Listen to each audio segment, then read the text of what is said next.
In 1999, a man was found dead in a cornfield. There were no wounds, no signs of struggle, no suspects. But inside his pocket were two handwritten notes, coded messages that the FBI has never been able to decipher.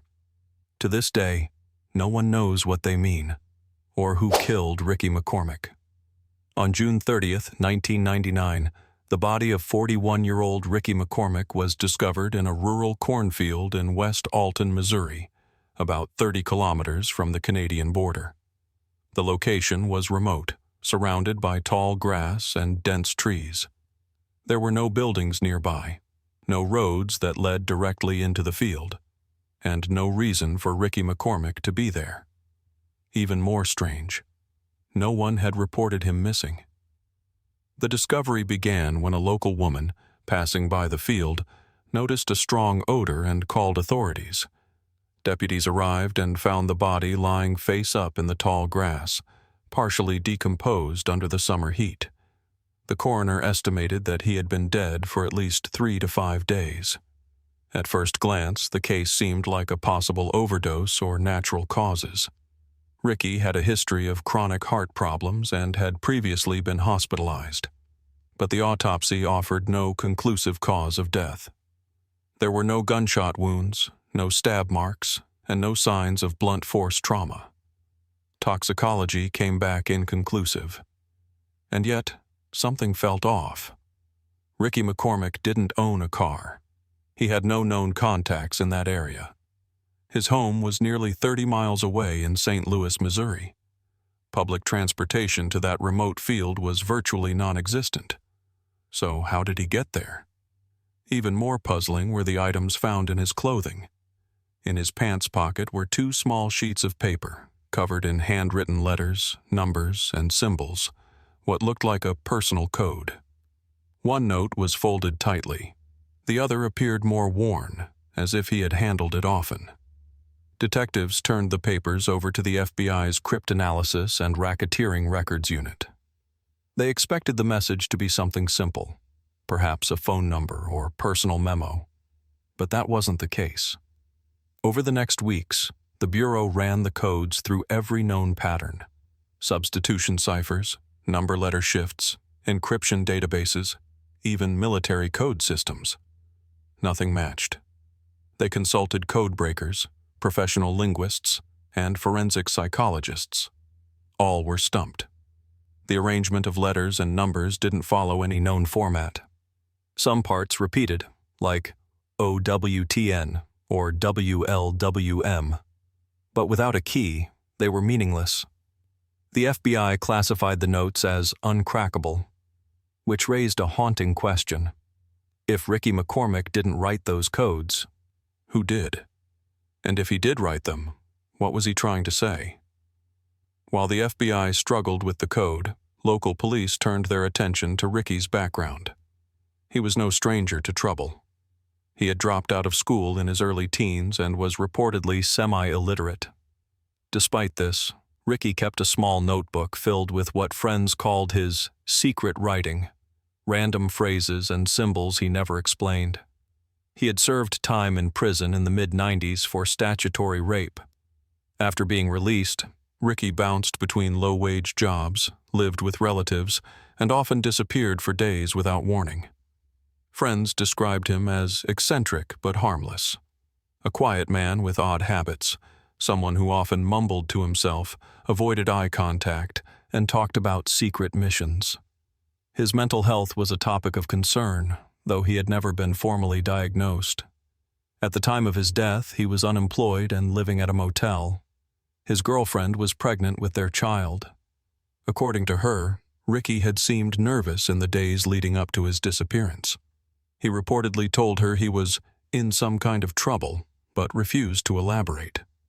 5 days before his body was found, Ricky visited a hospital in St. Louis, complaining of chest pains. He was treated and released. That was the last confirmed sighting of him alive. After the initial investigation stalled, Ricky McCormick's death slowly faded from public attention. Without a cause of death, and with little evidence of foul play, authorities had little to go on. No murder weapon, no witnesses, no suspects, just 2 sheets of coded paper and a body in a field. But within the FBI, those pieces of paper became an obsession. The Bureau's Cryptanalysis and Racketeering Records Unit, known as CRRU, had handled everything from mafia codes to terrorist encryption. But this case was different. It wasn't linked to any known criminal organization. It wasn't consistent with gang slang or drug shorthand. It didn't use modern cryptography techniques. And yet, it didn't look random either. The notes were filled with clusters of capital letters, some separated by parentheses, dashes, or underlines. There were strings like MLSE or NSEW, numbers like WLD22 NCBE, and recurring sequences of 3-letter combinations that appeared in odd intervals. There was some structure, but no meaning. After exhausting their tools, the FBI reached out to the public. In 2011, 12 years after Ricky's death, the Bureau declassified the case and published the 2 coded notes online, hoping that amateur code breakers, puzzle enthusiasts, or even former acquaintances might recognize the patterns. It was an unusual move. The FBI rarely shares open case materials, especially when national security isn't involved. But this case was different. It had become one of the most baffling ciphers in modern criminal history. As expected, the internet responded with enthusiasm. Online forums lit up. Reddit threads, puzzle blogs, and code-breaker communities began dissecting the notes line by line. Some believed they were shorthand, Ricky's own version of phonetic spelling or personal mnemonics. Others saw potential coordinates, street names, or time markers. A few even suggested the notes contained layered encryption, codes within codes. But despite all the attention, no one cracked it. Part of the problem was that no one could be sure if the notes even had meaning at all. Was it a real code, or the ramblings of a troubled mind? This question became central to the investigation. Ricky McCormick had reportedly carried notebooks filled with strange writing for years. Family members described seeing pages of scribbles and odd symbols in his belongings long before his death. One cousin recalled asking Ricky about them and getting no clear answer. "He said it was just for fun," she told reporters later. "His own system. Nobody else would understand it." If true, that could mean the notes found in his pocket were simply nonsense, meaningless strings of letters written out of habit or as a coping mechanism. But if they were meaningless, why were 2 of them folded neatly and kept in his pocket right before he died? Why would he carry those specific pages, and no others, with him to a remote field? Even more curious was the FBI's reluctance to share details. For years, the Bureau refused to release any background on how the notes were found, how they were handled, or who else might have seen them before authorities arrived. This secrecy only fueled speculation. Some amateur sleuths began to wonder if the notes weren't Ricky's at all. What if the codes were planted? What if someone else, someone who wanted him dead, put the papers in his pocket to send a message? It seemed far-fetched. But there were unanswered questions surrounding Ricky's last known movements. For one, how he ended up 30 miles from his home in a field he had no known connection to. He didn't drive. No one came forward to say they had given him a ride. No taxi records, no bus ticket, no surveillance footage. Then there were Ricky's alleged ties to low-level drug activity. Some friends said he occasionally acted as a courier, delivering packages or running small errands for people involved in street-level operations. It was nothing organized, but enough to put him on the radar of questionable individuals. Could he have gotten involved with the wrong people? Was the code a message? A warning? A set of instructions? Another theory speculated that the notes were a dying message, something Ricky had written under duress or in fear. Maybe he knew someone was after him and left the notes behind in hopes someone would decode them. But again, there was no proof, no signs of trauma, no indication of a struggle, no defensive wounds. Just a body in a field, and 2 cryptic notes. As the years passed, the mystery only deepened. In 2012, the case was featured on America's Most Wanted, briefly renewing public interest. The FBI received hundreds of tips, some claiming to recognize parts of the code, others claiming to have seen Ricky in the days before his death. But none led anywhere. Even seasoned cryptographers, like those from the American Cryptogram Association, failed to make sense of the notes. Some began to wonder if context was the missing key. Perhaps the code wasn't universal.